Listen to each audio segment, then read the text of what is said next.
You are listening to Exploring Sacred with your host, Denise Iwana Francisco, on the Temple Within Radio and Digital Media Network, giving voice to the sacred. Good morning, everybody. Welcome to a beautiful brand new day, and welcome to the Enchanted Forest, Exploring Sacred, with yours truly, Denise King Francisco. It's great to be with you all, and I'm really digging this whole conversation about divine guidance. And from what I'm seeing on Spreaker and YouTube and all of that, all of you are as well. So thank you for your support of my work. I greatly appreciate each and every one of you and the way that you do support my work. Good morning, Rob. Hey, Katie. It's good to have you both in the chat room. For those of you that are wondering, is the chat room open? It is indeed, so come on in. The water is warm and friendly and inviting, and we'd love to have you in the chat room with us. I'm going to go ahead and extend the chat room out there on the Exploring Sacred page on Facebook. There we go. And invite everyone to come on in.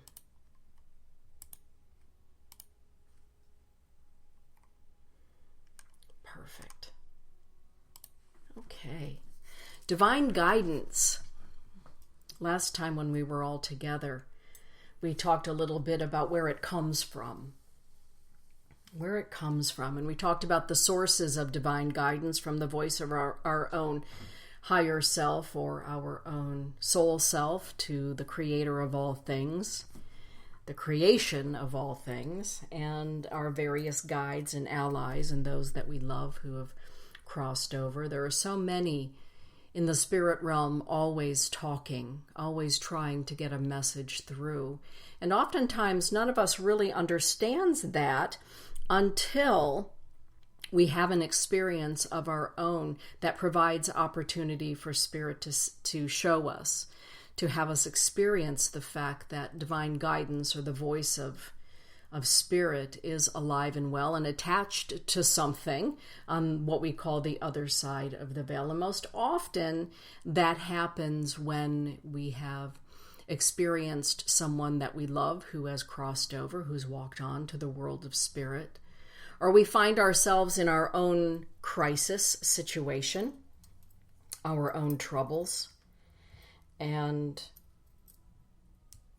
sometimes when those things happen, we have nothing else or no one else to guide us but our own self and our own connection to Spirit. Exactly, Rob. Yeah. How do we receive divine guidance? How do we get that?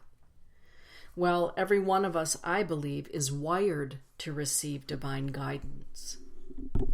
We are wired to receive it. What do I mean by that?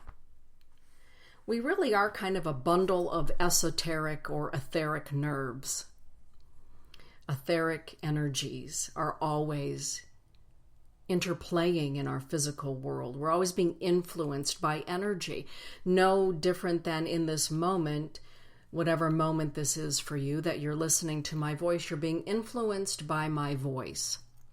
You're being influenced by my voice coming across a wave, maybe through your smartphone or your computer, whatever that happens to be. But there's an influence of an energy that perhaps you cannot see.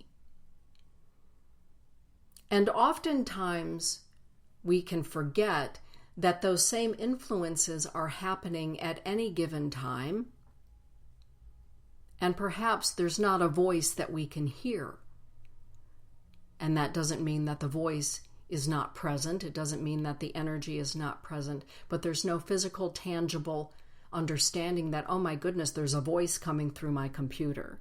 There's a voice coming through my smartphone.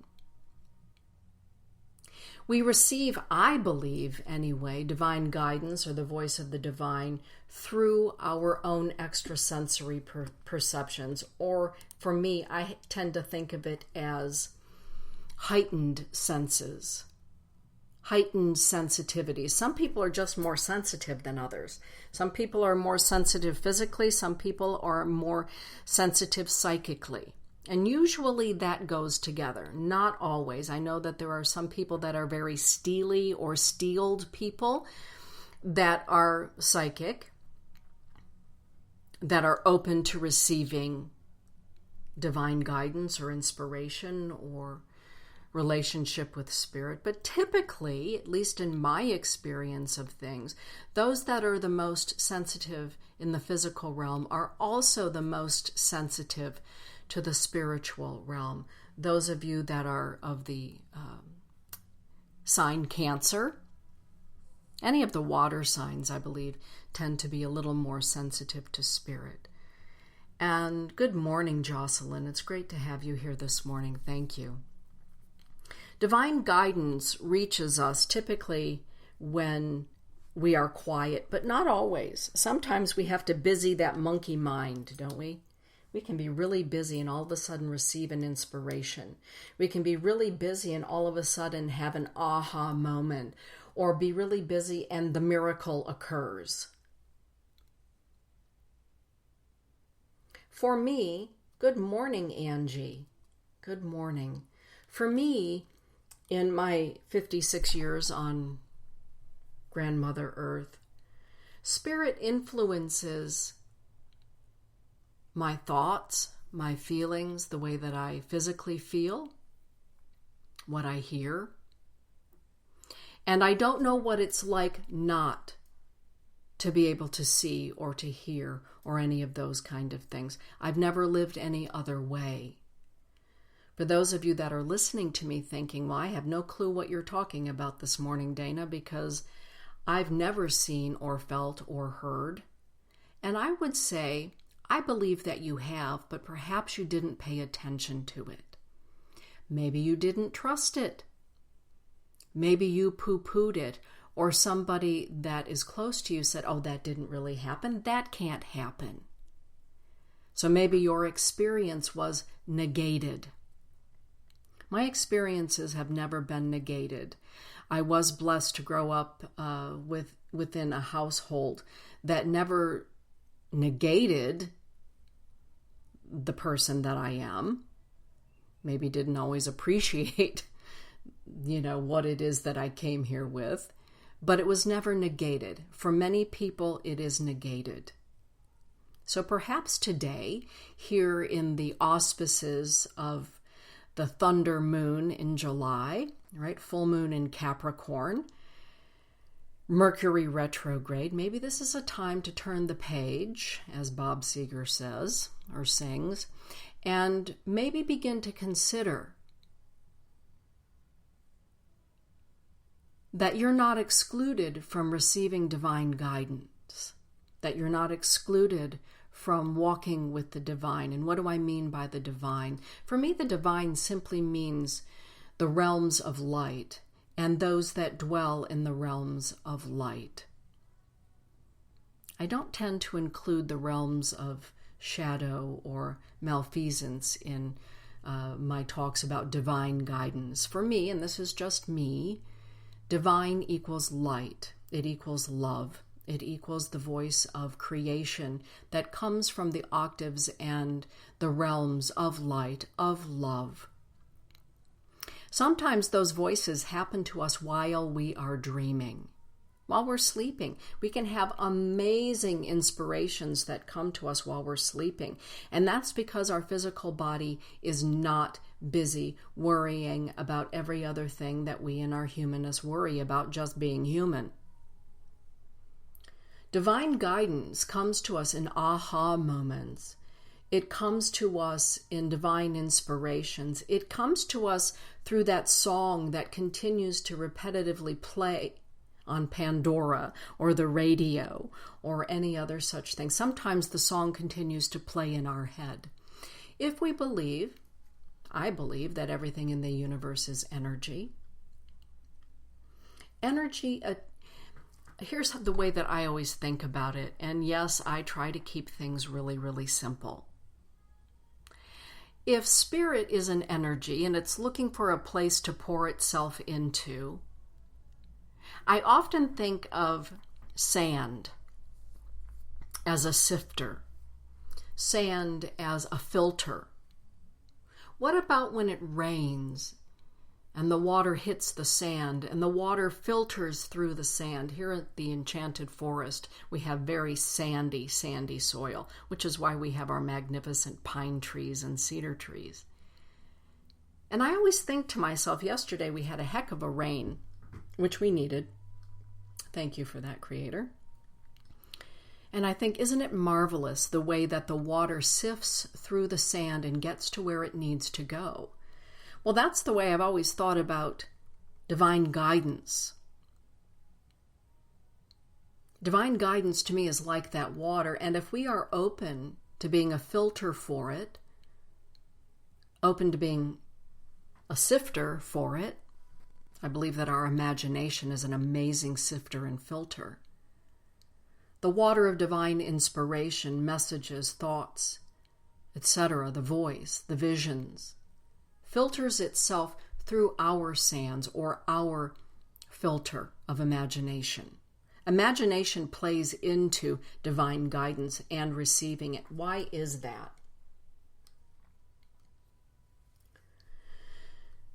Our imagination is unique to each and every one of us, as is our relationship with Creator, with Spirit, with our guardian angels, allies, all of that good stuff, our higher self. And our imagination, being the filter that I'm talking about, extrapolates, in my mind, extrapolates information that is coming to us and places it upon the altar of our imagination so that our imagination can interpret it to our rational mind. And this is why sometimes we can have daydreams that seem almost cartoon-like. What do I mean by that? Have you ever wandered off into a daydream and all of a sudden you're having visions and thoughts and maybe little mini movies on your inner screen that may look cartoon-like or a little far-fetched, a little sci-fi? Pay attention to those. Pay attention to those that are not being given to us by our ego. We're not heavily thinking about something, therefore we're having a projection of it on our inner screen. But in moments of silence and quiet, where we're just kind of wandering off, to pay attention to the messages that we receive through the filter of our imagination. Through the filter of our imagination that's also influenced by our upbringing, our religious upbringing. Here's a for instance, if I'm sitting with a client, and when I'm done with the show here, I have 2 ladies that are traveling here to see me. Whether or not they are Catholic, if somebody is religious or if somebody is a very prayerful person, on my inner screen, I see a rosary.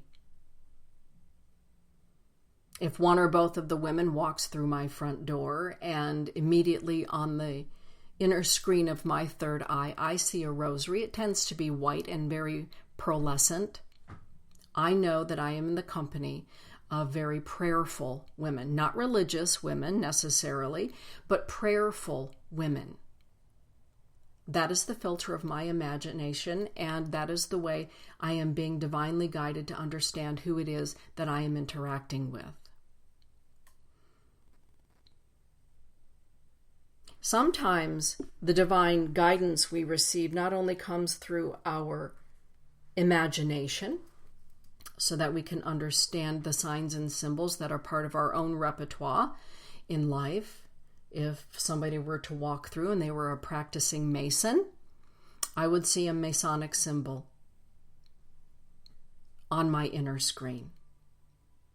If somebody were to walk through my front door, and this has only ever happened once in all of my years doing the work that I do, if somebody were to walk through my front door and on my inner screen I saw a flashing stoplight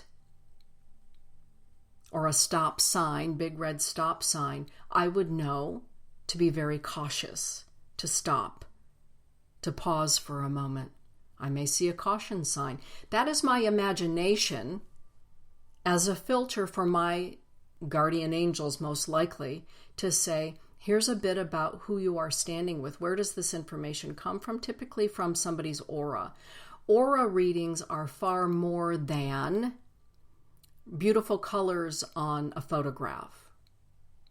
Our aura is akin to the adage, he or she wears their heart on their sleeve.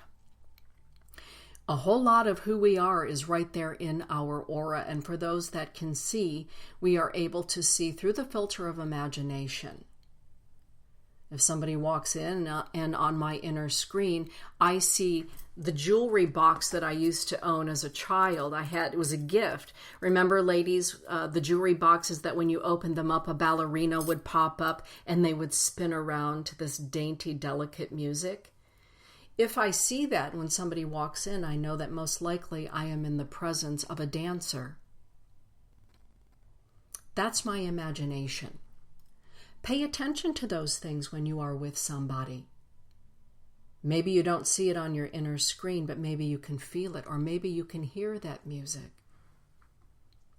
Pay attention.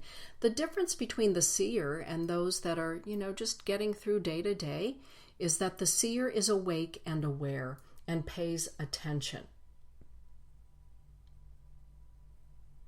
And as Katie is saying, she's been woken up by somebody calling her name.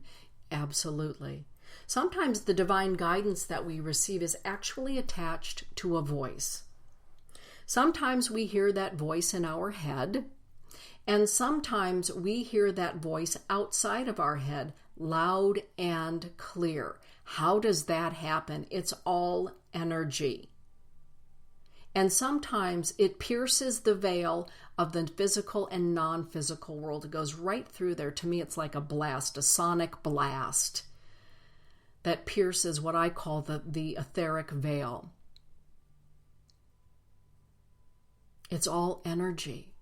Those that we love who cross over have simply changed in form. It's not that they no longer exist. And what are they doing anyway? Well, they're working toward what is next for them in their understanding of who they are. The understanding of this experience, of being the experience of Creator, working their way back toward oneness, the happy hunting grounds, the realm of the ancestors. It's all the experience. We really are a magnificent lot when you think about our origins and being birthed from in order to express and to experience all that there is to experience, both in the seen and the unseen. And sometimes we get to report that back to those that we love that are still here. We get to report that back. We get to call their name to get their attention, to say, see, there is more in your human slumber. See, there is more here. There's more. The other evening, I was explaining to my seers class, I had a magnificent moment of divine guidance or divine inspiration. Sometimes what happens that pierces the veil, we consider to be miraculous. I don't know that it's so miraculous on the other side, but here in our humanness, we think of these sorts of things as miracles. I certainly find great joy in them. Two very dear friends of mine, their son crossed over last week. And one evening, as I do every evening, before I go to sleep, I take a moment of time before my head hits the pillow to give gratitude for the day. And gratitude for the experiences of my day. And in this instance, I took a moment to give gratitude for the life of this young man and to thank him for the grace that he brought here to this earth plane. And the very next morning when I woke up, on my nightstand, right there next to my left shoulder, was an eagle feather. It was an eagle feather. It wasn't my eagle feather. In fact, I was just talking to my dear friend Darlene. She and I were having a morning chat, and I was telling her about it, and I sent her a photo of the eagle feather. I was having a great conversation at this sacred fire, my friend's house, and a friend of mine who is an Ojibwe medicine woman, she and I were talking about this very subject, divine guidance. And what a beautiful way of living it is. It's a beautiful way of life to understand that not only are we living this human experience, but if we are open, awake, and aware, we get to live the physical experience and the physical or the non-physical experience simultaneously, and it makes for a really rich and deep life. Some people say, well, who wants to hear from Spirit anyway? We've got enough to do here in our own human lives. Why do we want to hear from Spirit? Well, I want to hear from Spirit. For me, it brings greater joy, deeper understanding, and frankly, for me, it brings a sense of awe. Good morning, Gemini Moon. Long time no see. Good to have you here. It brings a sense of awe and wonder. I never ceased to be amazed when I woke up and I saw that eagle feather sitting there. I just sat for a moment and I was so grateful. Thank you. Thank you. When I hear a song on the radio that I know was a favorite of someone that I love who has walked on, thank you. Thank you for letting me know that you're okay. There are a few songs that I know my guides in spirit are sending to me, and they're oldie moldy, so when I hear them, I know that they're saying, hey, Dana, we're here. Hey, Sonia. Always better late than never. It's good to have you here. And yes, Gemini, I have missed you too, my friend.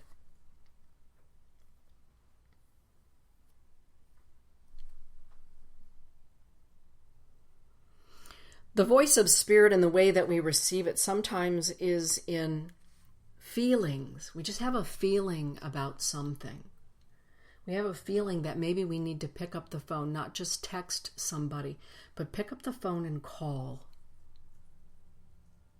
Sometimes it's our higher self or our Christed self, our soul self, saying, hey, Dana, pick up the phone. Don't text this time.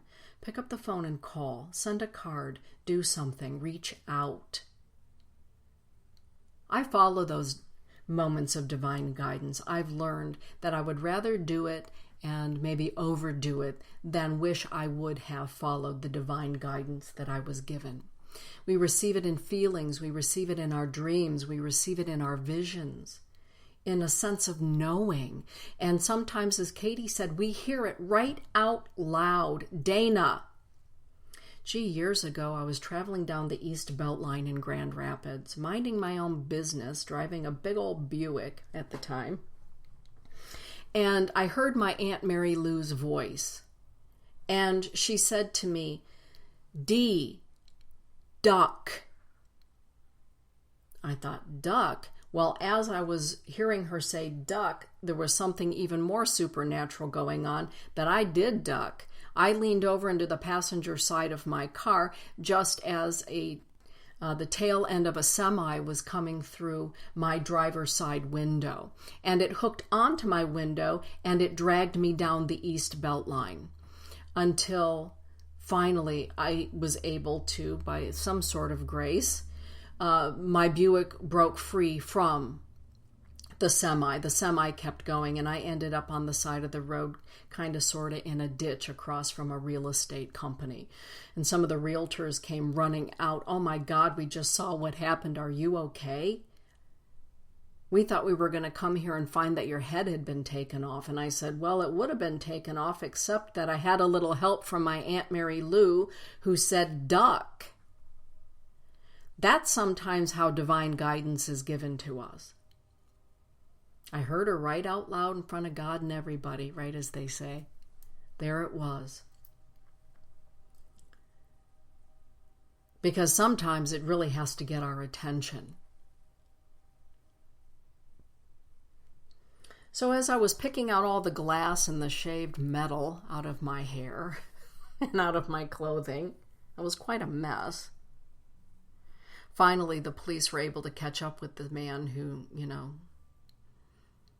and all of that happened. But the beauty of that moment was that my Aunt Mary Lou, who I absolutely adored and still adore, helped me that moment. And to this day, her favorite song was Crazy by Patsy Cline.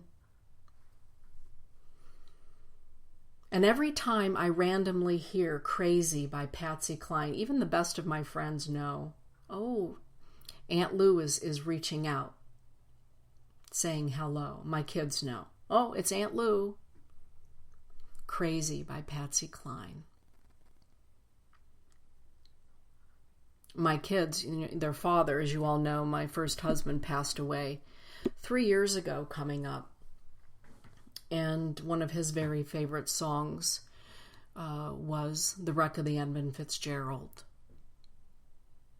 And so when the kids had a memorial piece, a beautiful stainless steel cross was created by his co-workers at Andy Egan. They fabricated an amazing cross.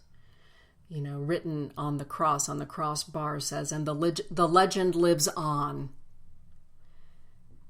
And my kids know that whenever Gordon Lightfoot randomly comes on the radio and they hear that, they both, they say, hey, Dad. These are the ways that those on the other side work with the energy alchemically to get a message to us. And so I always say, it's good to hear thank you. Everybody likes to hear thank you, including our allies on the other side of the veil. And the more joy that it brings us, the more joy that they wish to provide and understanding. Exactly, Rob. Yes. Yeah. She liked that song too. Hello, Mary Lou. Sometimes divine guidance happens when we have an apparition or a visitation. Sometimes our angels will manifest into physical form. They may, in my opinion, come to us looking like an animal,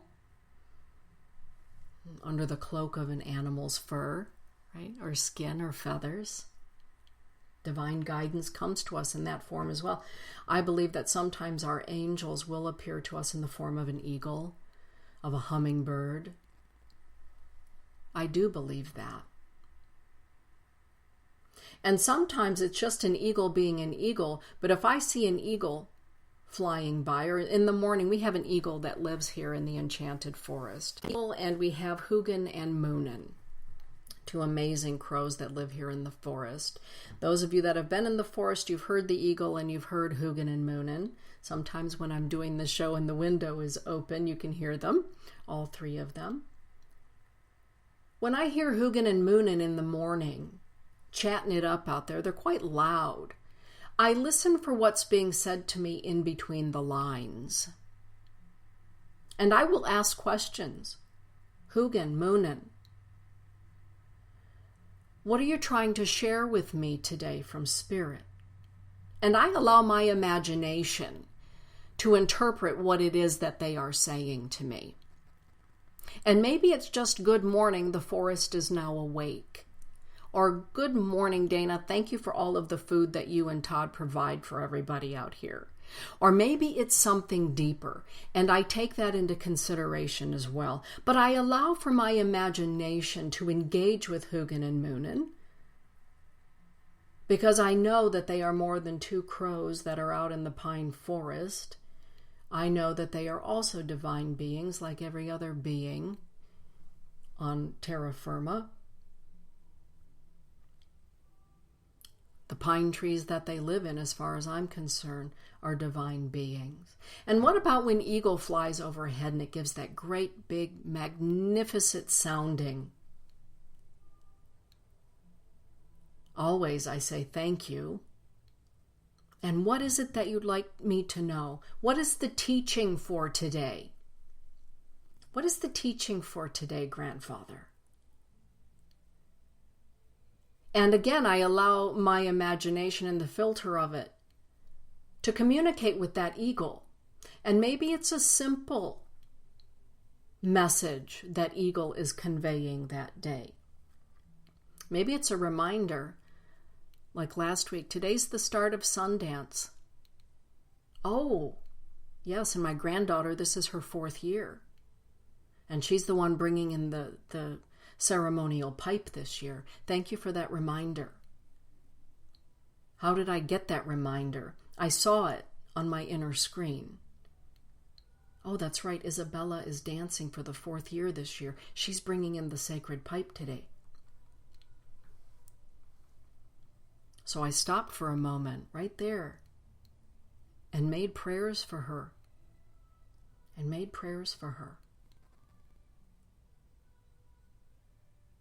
Divine guidance is everywhere if we are open to receiving it and paying attention to it. We are wired to do so. We are sensitive beings. And I believe even some of the most sensitive people have just kind of a crusty shell all over them. Because they're so sensitive, they have to have that crusty shell. Ever know anybody like that? I know some people like that. They act all crusty and kind of hard, and because I know on the inside of that crust, there is something so beautiful and sensitive that the only way that they've discovered for themselves to protect themselves, sometimes from the insanity and the chaos of this world, is to be crusty, is to be cloaked in armor of some sort. Jocelyn is sharing, "Come Sail Away" is the song for my mom. Oh, that's a beautiful song. Come sail away. Sometimes Spirit will give us messages that surprise us. With my first husband, we started dating in high school when we were 17. And we were together 25 years, as most of you know. But in high school, he was a very large man. He played football and all of those good kind of things. He played university football. He was a big dude, kind of like my son. And he had a nickname for me. And the nickname that he gave me when we were 17 is Butch. He just thought that was so funny because I was so much shorter than him that he would call me Butch. And the day after he passed, I walked into our mechanical room downstairs in this home. And I was looking at all the shelves of the Christmas supplies and all of those kind of things that you keep in your mechanical room on the shelving, the paint samples and the old games, the board games. And it's quite neat and tidy in there. Todd and I tend to be neat and tidy people. And I stopped in my tracks. Written on a box that had been there since Todd and I had moved into this home, it looked like it must have been one of those big black permanent markers, was the word Butch, or the name Butch. And I just stopped. And I looked at it. And I heard Steve's voice say to me, "Butch, let the kids know that I'm okay. Let the kids know that I'm okay and that I love them." So I snapped a photo of that and I sent it to my son, who knew the joke. And he said to me, "My God, Mom, you've got to be kidding me." And I said, "I'm not kidding you, Dane. I just found that in the mechanical room. And oh, and by the way, your dad wants you to know that he's okay and he loves you very much." Sometimes divine guidance, or the way that Spirit speaks to us, comes in such absolute, succinct, and exquisite timing It takes our breath away.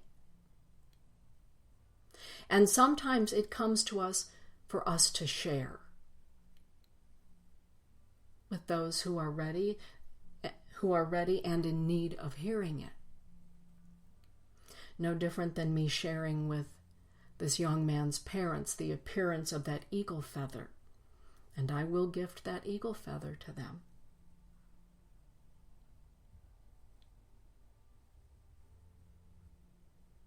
I think that life really is full of moments that have the potential to take our breath away if we are in one place long enough and present in the here and now long enough to let it take our breath away, to be open enough to let something take our breath away, to be with it in that moment. I just stood there in front of that cardboard box with the name Butch written on it.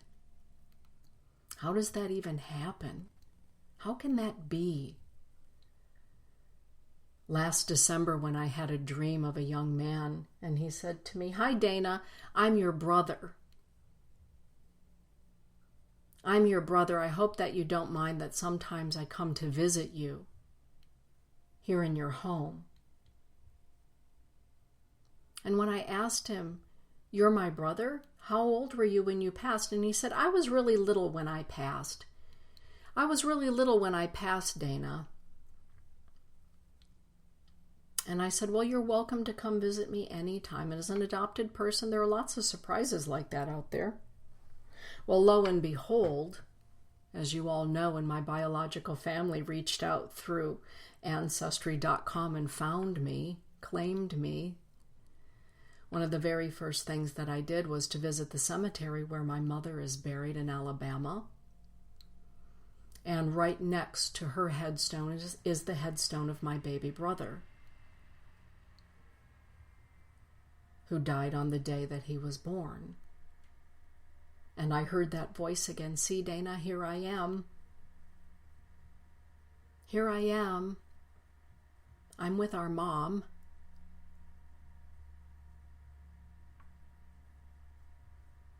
And rather than to just walk away from that, I sat with that. I was with that. I leaned up against a tree, a really old cedar tree.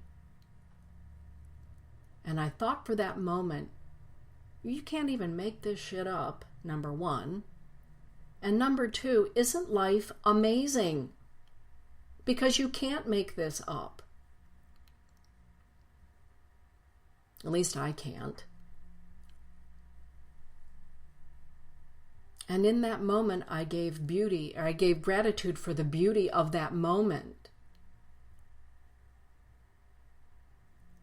Of that life in the non-physical had once again alchemically spilled into and over into the physical. And I believe that for every one of us, those moments happen. And for those of you that live with the people in your life who are the Debbie Downers, the naysayers, the poo-pooers, let them go. You don't need to share with them these experiences. Sometimes we just need to keep it to ourselves. The sacred moments. And the Debbie Downers in our lives, and the poo-pooers, and I probably should find a better word name than Debbie, right? Those people who are the downers, because I have friends that are named Debbie, and I like that name. But what about those people in our lives that negate the beauty of our experience with divine guidance? Well, we have a choice to continue to share with them so that they can negate our experience, or we can agree that we're just going to move beyond having a relationship with them. I really don't have many Debbie Downers in my life anymore. In my years, I've come to understand the preciousness of who it is I spend time with.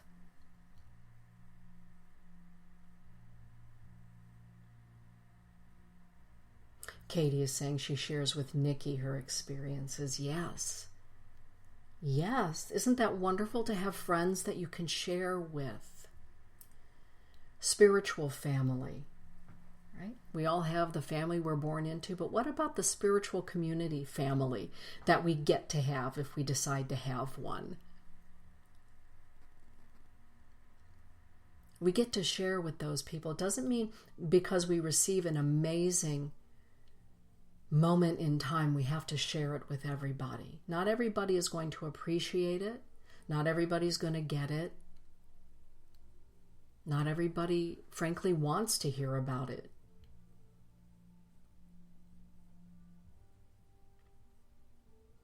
So in the silence, sometimes we give gratitude. Always gratitude. And during those times when we give the little bit of divine inspiration that we've been asked to share, sometimes it's just really simple. Sometimes we can be somewhere and we have a feeling that, geez, maybe that lady over there needs a smile. And so we're inspired to smile at somebody. I mean, the most they can do is look at you like, what are you, a kook? I've never had that happen. Todd always says, how come people always smile at you? And I said, because I'm always smiling at people. Oh, he said, I'm so busy looking at them smiling at you, I'm not noticing that you're smiling at them first. And I said, sometimes divine guidance just says smile, right? That's one of the most magnificent gifts we can give another human being, is a smile. Not everybody wants a hug. I grew up with huggers. Hug, hug, hug. Not everybody wants a hug. So I have learned through time to kind of discern hug or no hug. Sometimes people will say to me, can I hug you? A lot of times that happens when I'm completing a session with a client. Somebody will say to me or ask me, Denise, is it okay if I just hug you? Well, yeah, absolutely you can hug me. Yeah, I'm open for that.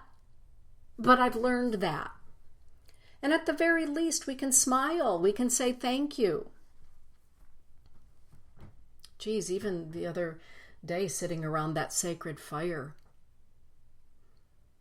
and we were waiting for the Meday man, the medicine man, to come from up north for the releasement of his spirit ceremony on Friday. This young man, he had 2 little boys, and one of them about 7. The 2 most polite young boys I've ever encountered in my life, frankly. And one of them, all of maybe 7 years old, walked up to me and said, thank you for being here for my grandma and grandpa.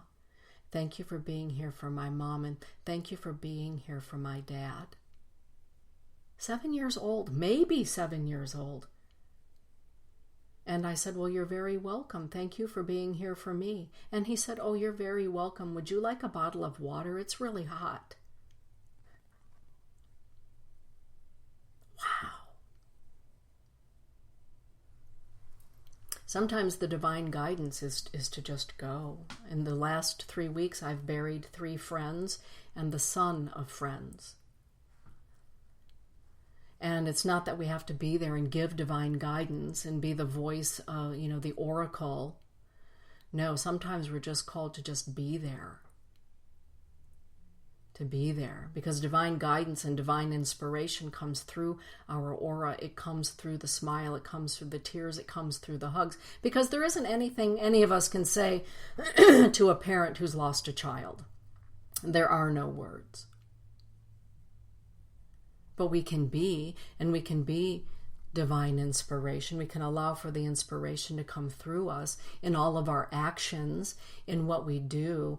With all of us ladies who were assigned to cooking, there were 4 of us in the kitchen cooking for that sacred meal. And all of us were divinely inspired to be there to cook. I had never, in my experience, cooked for an Ojibwe gathering. And they all knew that. And so the elder there, Carol, I said, you're going to have to teach me, because I can make a really wicked wojapi, and I can make some pretty amazing fry bread with the help of my sister, but I've never done this before. And she said, you're meant to be here. You're meant to be here, and I'll lead you through this. I was divinely inspired to be there and inspired through all of it. And as we cooked, we shared laughter and joy and love, so that that divine inspiration would go into the food that everyone would partake of.